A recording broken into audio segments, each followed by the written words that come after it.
We are live. We are live. I'm just checking that we're live. I think we're live. We're live enough for me. How's it going? I hope you're happy, safe and well. This is the Irregular Hobby Show. Usually we have this little waiting scene, which is high quality premium waiting screen. But I forgot to put it on, so we're straight into it today. I've got some coffee, I've got some things to show you, I've got things to talk about, and yeah, it might be a short one today, but we're all good. Why might it be shorter? Well, this weekend is Tabletop Scotland, and well, I'm going to Tabletop Scotland with Exit 23 Games. So I live in Wales, I live in Anglesey. My office is in Nottingham. It's mainly just a storage unit basically nowadays. So all the stuff's shipped from Nottingham as well. But yeah, so my mum packs it all for you. She's great. Yeah, so my office stroke storage unit is in Nottingham. So what we'll need to do today is I'm driving over this evening back to Nottinghamshire, getting a van tomorrow morning, loading the van, driving up to Scotland. We're going to stay over in Edinburgh for Thursday night and then over to Perth to unload on Friday morning for Tabletop Scotland. So yeah, quite exciting, but also means that I've got a lot to do today. So yeah, shorter episode today. I'd say that I'll probably waffle on. I don't really look at the time when I do this. Sometimes it's 40 minutes, sometimes it's over an hour. I think one was an hour and a half, something like that. Doesn't really matter. As long as you're having a good time and I'm having a good time, then we'll just continue to do it. So yeah, Tabletop Scotland. I noticed yesterday on the floor plan that there's a quiet room. So I've been to lots of conferences. My sort of day job has always been in software. Not always been, but for most of my career it's been in software. And been to lots of conferences, either speaking or attending. And one of my favourite features is a quiet room. I love that places have a quiet room. I'm introverted, so like being around people all day long saps the energy out of me. I enjoy it for the most part, but it is quite draining. So having a place where you can just go and chill the fuck out is great. So yeah, a quiet room. I'm excited that there's a quiet room. There you go.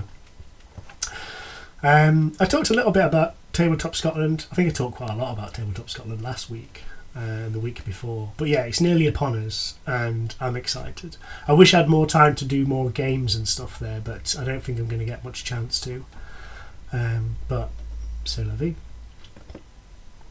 Friday is also the start of 2K for 2K. So I will, whilst you're there, I will find the information that I want to tell you. Little intro music for you, or interlude music. Excuse me. Let's get rid of that. I can never remember how to get to it, so I end up having to go to Instagram and then finding Kerry and then, sharing my screen. I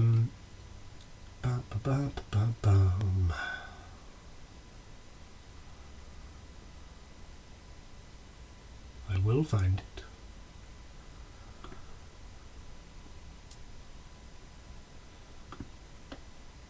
Kerry. There we go. K legs. Has all the stuff. So let's share my other screen. I've lost OBS. There we are. Make that big. So we'll just briefly go through the running order. You'll know when I'm on, or you'll see when I'm on, and all that stuff. So, is that working? It's working! So yeah, I'm on at 7:15 as Exit 23 Games, sandwiched between Vanguard Tactics and I think it's James from Siege Studios. So yeah, some good people. So yeah, it's pretty solid start, to be honest. Vanguard Tactics will be interesting.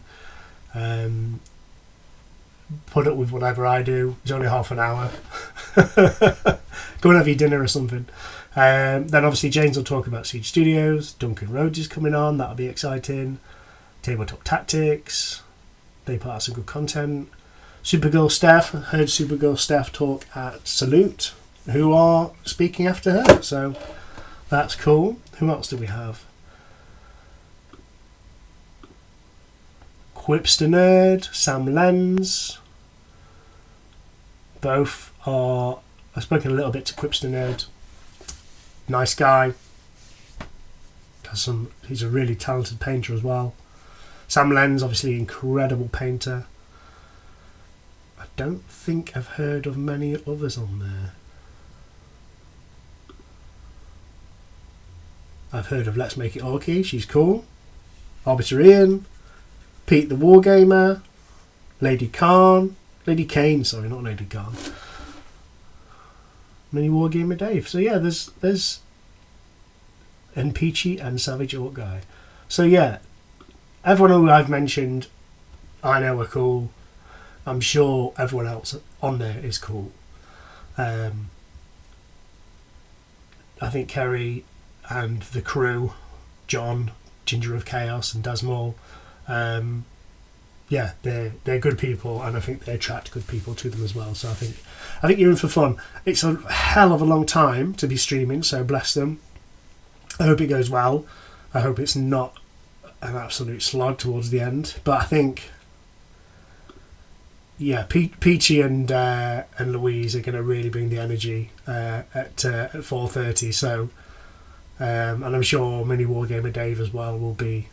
Yeah, they're going to be in good company all day. So, yeah, I'm excited for them.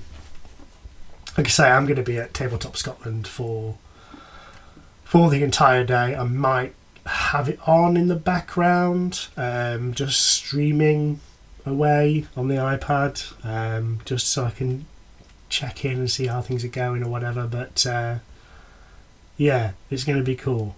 I feel for the guys taking part for the whole thing. But I think it's going to be a good event. Excuse me. Cool, okay, so that's 2K for 2K. We'll go to Tabletop Scotland next. I've had a look through some of the exhibitors yesterday, and there's some I'm particularly looking forward to, so we'll just quickly go through some of these. So Flick Fleet is an absolute joyous little game. All hand built, all handmade. Like every pack they make themselves, which is absolutely stellar. Obviously these are etched using some kind of laser or whatever, but great fun, dexterity little game. I keep saying little. It's physically little, but I think there's loads of fun to be had. I love the box art. Cracking game. So if you haven't played it before, they're usually at they'll be at Tabletop Scotland obviously, so if you come into that, go and have a go. Otherwise, get yourself to either just get a copy or watch a video, but try and play it. Try and have a go, because it's good fun. Excuse me. So I mentioned Trade and Tested before. I showed them last week. This is another game that I think I bought this at Tabletop Gaming Live, I think it was. Shiver. The artwork's beautiful. There's a lovely pack of dice, and it's kind of like excuse me, like pulp. What do they describe it as? I mean, it's an RPG, obviously. Kind of like a Stranger Things-ish, but from any sort of background and weird and wonderful. It could be sci-fi. It could be like, you can see there's like a witch hunter on the front. So there's loads of depth and loads you can do if you have the imagination and you want to get weird with it. So yeah, I think I was sort of blown away by the artwork initially. Award-winning as well. So yeah, I'm looking forward to seeing those guys again. And maybe picking up some extra bits. Stuff by Bez, always good fun. Bez seems to make a game almost every day. It seems that way. He makes so many games. And what I like is they're sort of low barrier to entry a lot of the time, and they're quick to play. So like 7 to 10 minutes, 45 minutes at most, 15 minutes. Fun games that you can carry around with you, like in a small pack. You can throw them in your backpack or whatever. And I think he's really about inclusion, or they're really about inclusion and having a good old time. I'm going to mention Warbases because I discovered the other day that they're also fellow Nottingham Forest fans. So I've met these guys once before, but I'm also just looking forward to seeing them again. I met them at like maybe a salute or something a few years ago. They probably don't remember, but I'm looking forward to seeing what they've got on offer. Always looking for good bases. So usually I go to Fenris Games for bases. And another company that I can't remember the name of. I'll dig them out. I'll do a show about that at some point. But yeah, there's some good base companies out there, and these have been around for a long time and have some really good stuff. So I'll take some photos at the event if I get away from the stand, and I will display on our Instagram. And yeah, so they're just a few. I'm really excited about this. So finding in small press games, small press RPGs, indies, zines, all that stuff, I can't get enough of. So I'm looking forward to sort of seeing what weird and wonderful things people have come up with. Pretty much any event I go to, I come back with a stack of RPGs because I'm just always interested in what people come out with. Like, there's always some like cool world they've invented, or there's a cool mechanic or something like that. So there's usually something to get your teeth stuck into. And so yeah, Tabletop Scotland. I am looking forward to it. I'm going to get to spend a weekend with a buddy of mine I've not seen in a long time. Not for any length of time anyway. He's usually touring on his band and otherwise playing computer games. Well, actually no, he's taken up Magic the Gathering recently, so he's probably doing a lot more of that, and paintings of Warhammer and stuff. So we can have a good weekend together. It's going to be busy because it's just the two of us. Usually we have 3 or 4, sometimes 5 people, but obviously Perth's a long way to go, Perth, Scotland. So let's put me back on. Yeah, Perth, Scotland's a long way to go.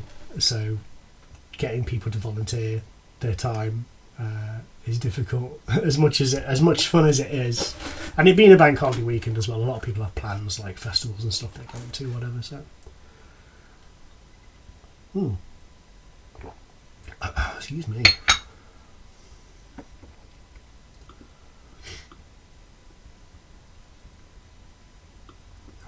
So I don't have this set up very well. I don't know if anyone's watching. And I don't really mind. It's just nice to just chat some shit and get some things out there. So that tends to be what I do when I do these. Excuse me. So what else do I have to talk about today? I've talked about Tabletop Scotland again. 2K for 2K starts on Friday. I'd make time for it personally. I think it's going to be a cool event. But at the very least, there's going to be some entertainment for you from Friday 6 o'clock, all the way through to Saturday at 6 o'clock. And yeah, there's going to be some entertainment. If you're up in the middle of the night and you want something to watch, 2K for 2K. If you're having your dinner Saturday night, 2K for 2K. Friday night, sorry, 2K for 2K. If you find yourself wanting something to do on Saturday, it's on all day. There's going to be something for you to watch, and I think it's going to be good fun. I think you're going to slowly see Kerry, John and the rest sort of slowly go a little bit mad as they're sleep deprived. So look forward to that. Yeah, let's see how their painting's going. 20 hours in. That'll be good fun. I think they'll definitely be dry brushing at that point. So we'll see. So cool. Okay, so that was those things I wanted to talk about. The next thing, I've got 2 things I wanted to show off today. One is weird. No, they're both a bit weird. Yeah, they're both weird. Let's go top down. So, move my stuff a little bit.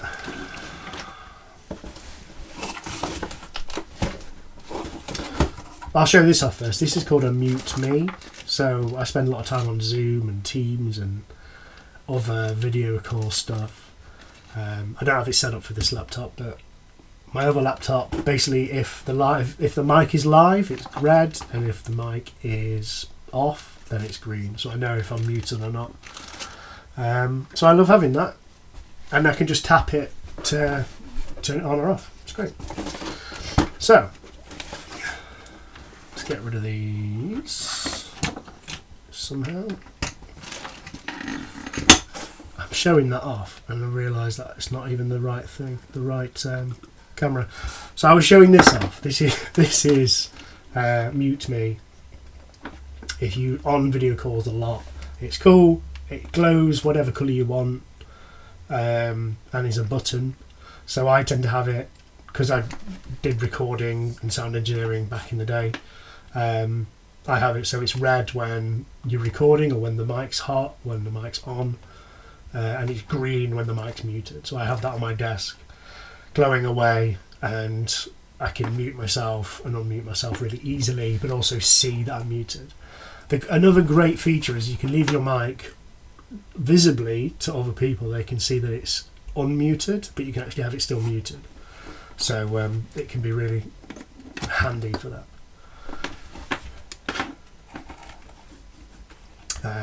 So the next thing I want to talk about is this Astrabellum. I got this package this week, maybe it was yesterday, which I'm excited for. Astrabellum is a cool sort of retro future style game, and the guys that run it are incredibly lovely people. And the moment I saw it, I was like, this has got my juices going. I loved the style, and I kind of like, when I was a kid, I used to read Mars Attacks and the weird different crossovers they did with lots of Image comics at the time, and it kind of reminded me a bit of that. It's that classic sort of 50s futuristic take on things. I think, if I remember correctly, the game is kind of free to play. You just need to go to the Patreon. I think maybe you sign up to the Patreon and you get the rules and stuff accessible, and the STLs maybe. I can't quite remember. I'll check in a minute. We can go on the website because we have the internet. But yeah, I love the style. So obviously this is just the flyer where you can see, some of the game in action. You can see the fun miniatures. But the guys were really kind and sent me some stuff, because I was waxing lyrical about how much I liked it, and they sent me a box of goodies. So it looks like they're all 3D printed. 3D printing is getting crazy good these days, and affordable, which is the key. this is why we're here. The contents of this bag is why we're here. It's why we're talking about this today. So,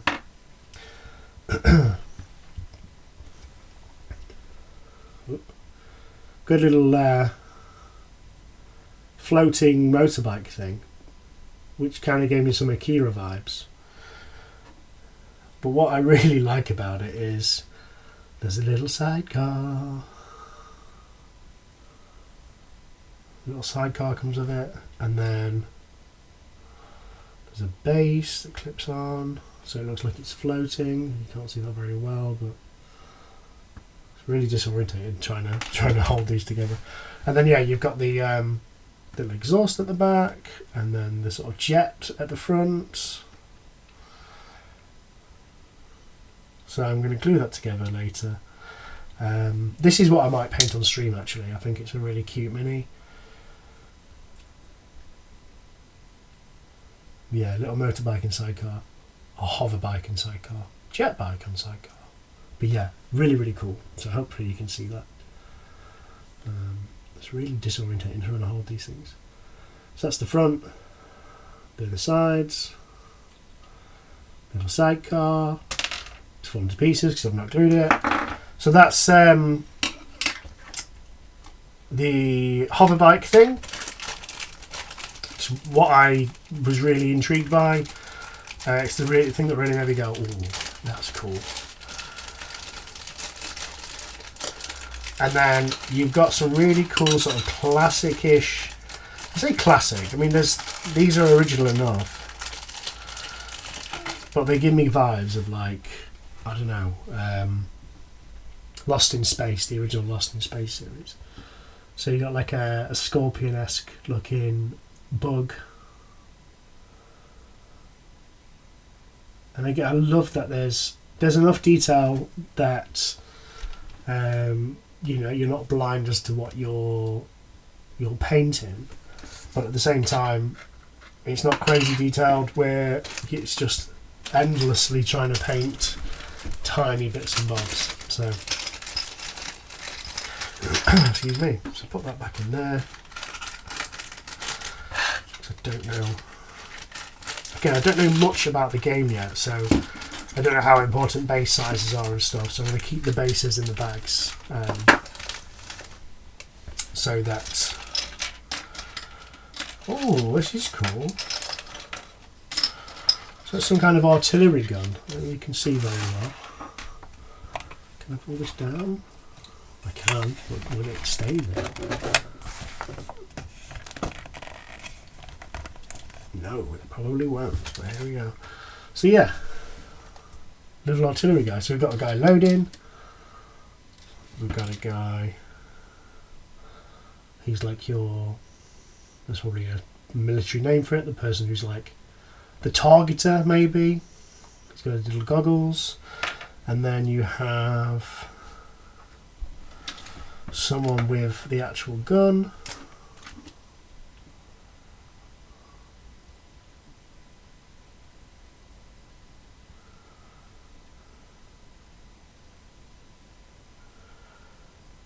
I don't know how this goes together. That must be a stand.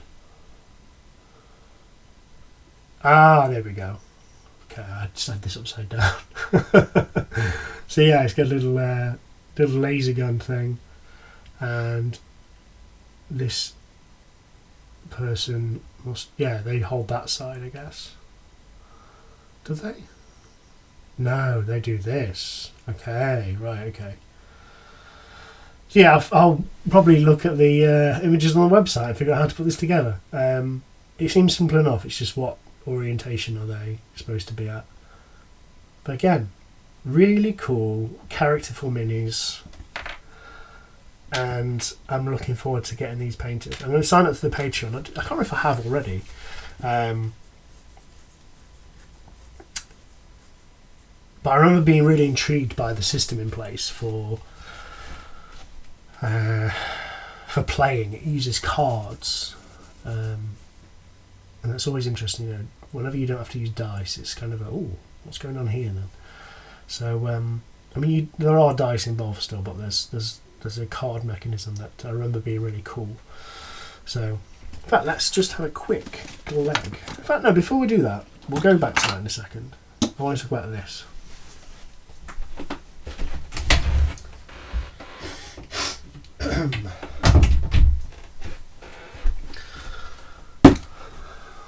So the guy who made the world's blackest black, not only has he recently done a new black, which is even blacker, so black 4.0, I got an email from him, because I'm on the mailing list, not because he knows me, about this untitled unknown substance, and he was saying didn't know what to call it, but he wanted people to try it and then sort of help come up with a name. It's blue. It's a blue powder. So I've painted I took the blue powder and I took his specially formulated super base. It's a super matte finish acrylic paint base. So a medium basically. So I mixed some of that. I got myself a little pot. So it's in there. And then I did some painting. And I wasn't really... It's been a while since I bought it, and I couldn't really remember what it was supposed to do. So it's been a nice surprise. I kind of vaguely remembered you needing a blue light. So keep your eyes on this. Keep your eyes on the blue, and we're going to see what happens. So obviously the blue light is on it, makes it hard to see, it just looks very blue. Oh hello, we're purple now.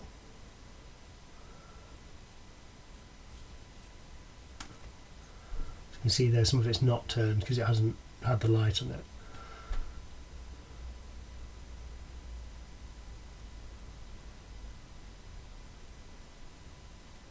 So yeah, and it turns back relatively quick, doesn't stay like that.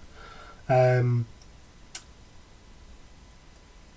there's no way for me to show you this because of it's too light. But it glows in the dark. When you actually shine the light on it, it glows up. Oh, that's cool as well, if you can see that. I use pink tack, and that's luminous as well, so that's cool. Big fan of that. But yeah, I just was kind of like, what the hell is this stuff? I quite like the shade of blue that you get out of the box or out of the pot, but I actually really like the purple as well when it turns purple. So yeah, I've been playing around with that over the last couple of days, mainly just shining a torch on it and going whoa. But I've enjoyed playing with it. I'm going to try mixing it with, so mixing the powder into other paints, and just seeing what we get. Look at that, it's so weird.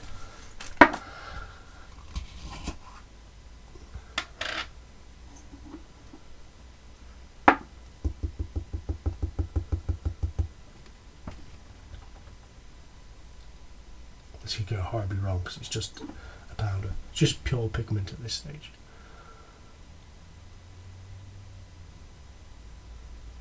How cool is it? How weird.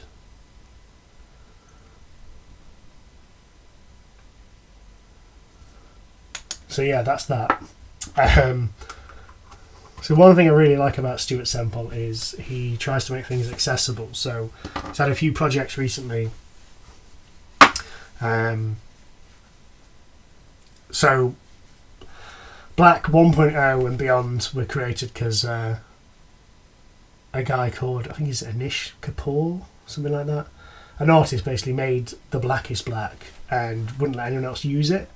So Stuart Semple made his own he made a blacker black and said everyone but this artist Anish Kapoor can use it, which I thought was hilarious. And that's kind of a theme, like you basically have to agree that you aren't him to be able to buy. It's in the terms and conditions. So yeah, they've got Black is Black, Black 1, Black 2, Black 3.0, Black 4.0, which are very, very black. And then there's White is White, there's Pink is Pink, and there's a few others. But then like recently, there was a whole thing about Pantone, or a Pantone, whatever it's called. And I think they started to charge or something like that for their colours within like Photoshop or something. So Stuart made his own version and made it freely available. And then he's also gone and basically looked at other things like Tiffany blue and like Calvin Klein blue. Again, made them accessible because they were sort of trademarked terms or whatever. So he's just made the paints more accessible, the colour more accessible. And the same with Barbie, so Mattel and that sort of particular shade of pink, I think. So he's done like a close match, which I think it's called Pinky or something like that. I'm going to get some. I'm going to paint up some Space Marines in Barbie pink because I think that would be cool. But yeah, I like the vibe. I like what the guy's trying to do. Recently, so obviously everyone knows Adobe is, some parts of the Adobe suite are expensive, some are relatively cheap, but ultimately nowadays you don't own it, you subscribe to it, which, a lot of people dislike, me kind of included. There's something about just owning software is just helpful, particularly stuff like that, which is like, I don't know. But anyway, so he's gone and made, he started a Kickstarter called Abode, which I just think is really funny. So rather than Adobe, it's called Abode. Just jumping the letters around.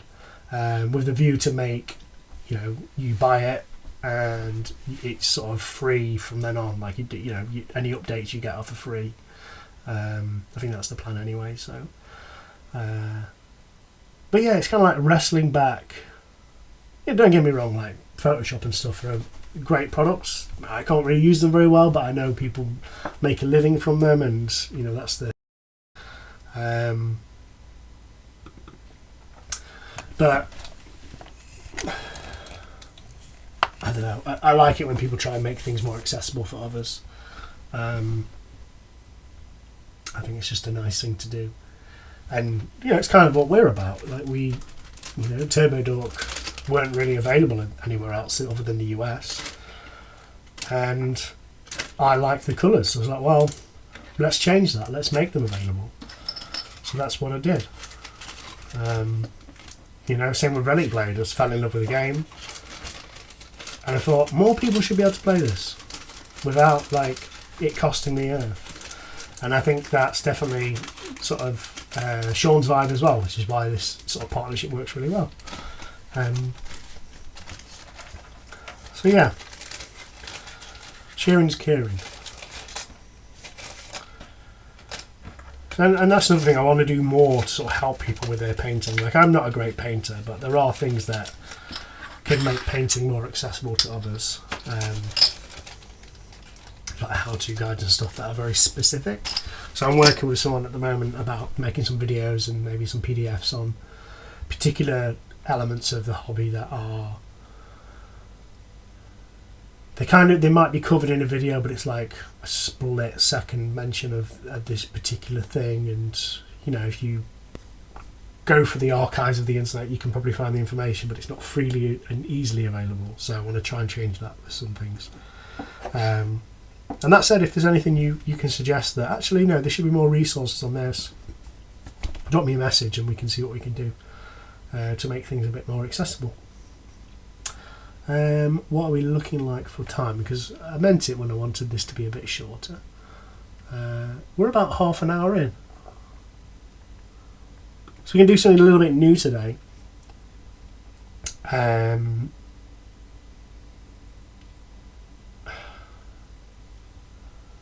can't remember why I wanted to talk about this. I mean, I've been listening to this audiobook recently called Spaceships Over Glasgow, so I'll just grab that. I've grabbed the physical book.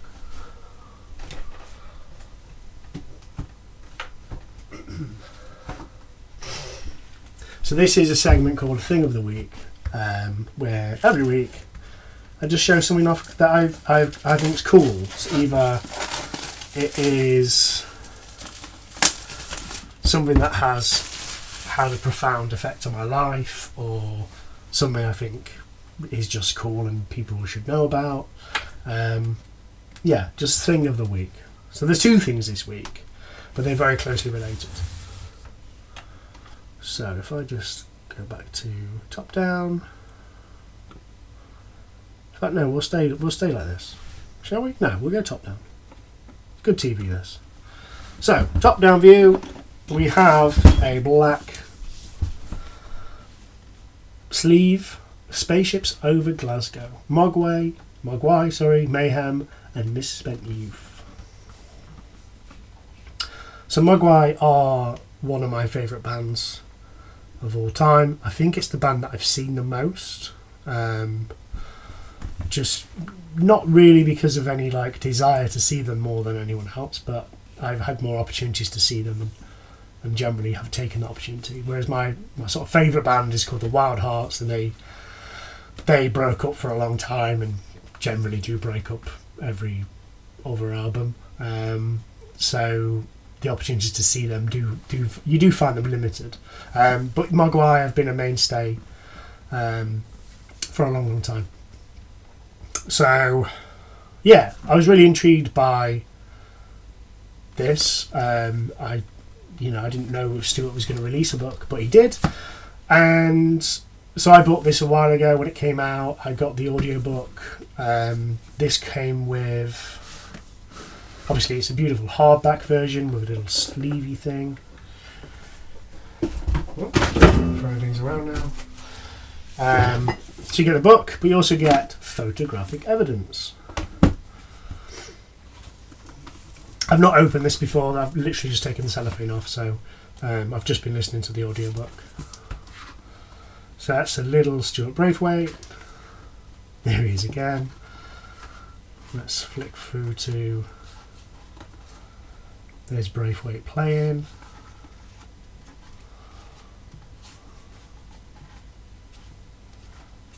So, listening to the book, it sounds like they had an absolutely epic time. Basically growing up on the road almost, playing all over the world and stuff. And so I picked this book up a while ago, like I say, when it was released. Started listening to it, and then life happened. I got distracted by something else, and then I went to Blue Dot Festival last month, and Stuart Braithwaite was there. He was talking about his book, Spaceships Over Glasgow. And yeah, him and another guy, I think his name was David Keenan, but I can't quite remember that. He wrote a book called This Is Municipal Device. But anyway, like they both spoke about their books, and they did a reading from their books, just a chapter each, and I was just blown away I was just so inspired by what they were saying, and like kind of reminded of being like a teenager again, and like that hunt for knowledge and music, always looking for new records, and like always looking to play gigs and like being part of the music scene and stuff. It was like a real adventure, and it felt important at the time, and it was important to us. We were kids who were trying to figure out who we were as well, so they just really captured that in their books, and I felt really inspired and really appreciated the talks that they gave. Yeah, so reading this has been really good fun so far. It's bonkers in places. They've just started to talk about their first records being released, and the first their first single had just been released, that kind of thing. So yeah, I thought I'd mention the book. If you're into music, this is a good sort of autobiography type thing. If you're into post-rock, you probably already know who Mogwai are and either love them or don't. I love them. either way, I think this is a book worth picking up. And then if you're more of a music person than a book person, I could recommend pretty much any Mogwai album, but this is the one that I've probably listened to. I don't know if that's true, but I've listened to this a lot. And it came out around the time, like, this is the first album of theirs that I maybe bought, or I don't know. They were touring this around the time that I got into them. So Rock Action. I've got a guitar called Action. I basically had some badges from the Mogwai show and stick one on the guitar, and that guitar's called Action now. It's always been called Action. It's also Fiesta Red, so not much to really show off in terms of the inside of the record, but you can see from the lines there are some big long tracks on there in classic post-rock style. So the highlights for me, I mean, this record is just solid from start to finish. What particular highlights for me are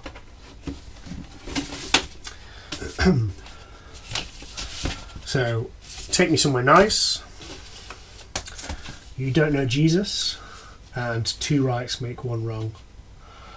And then there's a song called Secret Pint at the end, which I always sort of think about when, I don't know if you've ever been to the pub just on your own with a book.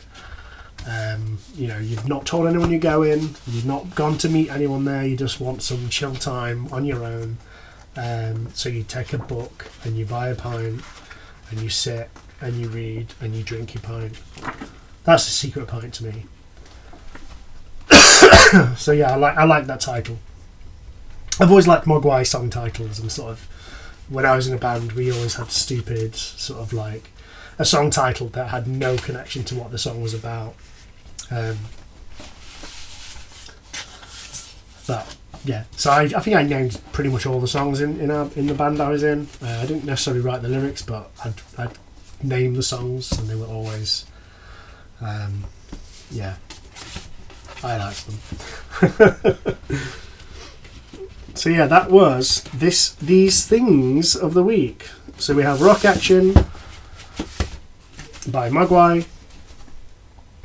Fantastic records, fantastic sounding record. It sounds absolutely incredible. And then Spaceships Over Glasgow by Stuart Braithwaite of Mogwai. Yeah, there's something I wanted to share. I'm going to do this every week now, just share something. It might be a record, it might be a film, it might be a game, it could be whatever. It's just something that I want to share that week. So yeah, I've enjoyed this one. It's been a bit rambly, as it always is, or maybe it's short, sharp and succinct. I don't know. It's not. But yeah, if you're coming to Tabletop Scotland, come and say hi. I'm really looking forward to meeting you all there. If you're not coming to Tabletop Scotland, say hi in the comments when this is uploaded to YouTube. And if you're watching this live, hi Rob. Message me. You don't call anymore. But I'm always happy to talk hobby with anyone. So if you have any questions about Exit 23 games, anything we do, if you want to ask about what the fuck this show's about, ask. And again, if there's something you want me to talk about on the show, give me a shout. Pretty much happy to talk about anything. And I think I spoke at length last week about lifting people up, and I think we should do more of that. So it's kind of what this hobby show is about. It's not about Exit 23 games. It's not about necessarily me. Obviously, the things at the end is a bit, this is who I am and why I think things are important. But, c'est la vie. Anyway, that was a not how to end a show. I've been Chris. You've been you. I hope you're happy, safe and well. If you're in Scotland this weekend, I'll see you there. If you're not, I hope you have a great time, whatever you're doing. And if I don't see you in the week, I'll see you through the window. Bye.